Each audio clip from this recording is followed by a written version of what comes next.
కురుక్షేత్ర యుద్ధభూమిలో రెండు సేనలు యుద్ధానికి సిద్ధమయ్యాయి. అర్జునుడు తన రథంలో నిలబడి యుద్ధరంగాన్ని చూశాడు. అక్కడ తన బంధువులు, గురువులు ఉన్నారని చూసి అర్జునుడు బాధపడిపోయాడు. నేను వీరితో ఎలా యుద్ధం చేయగలను అని అడిగాడు.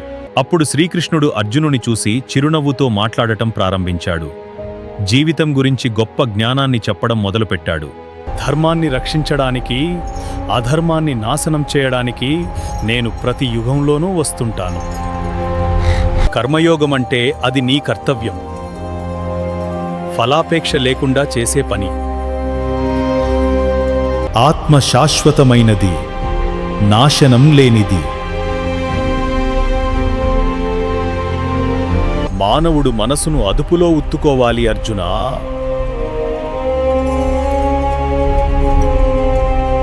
అద్భుతమైన విశ్వరూప సందర్శనం, లోకాలన్నీ ఒక రూపంలో కనుల ముందు.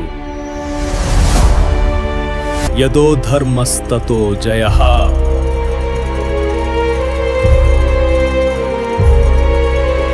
అర్జునుడు ధైర్యంగా యుద్ధానికి సిద్ధమయ్యాడు.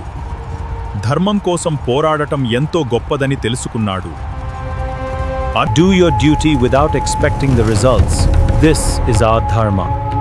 And so Arjuna started the war. Please subscribe.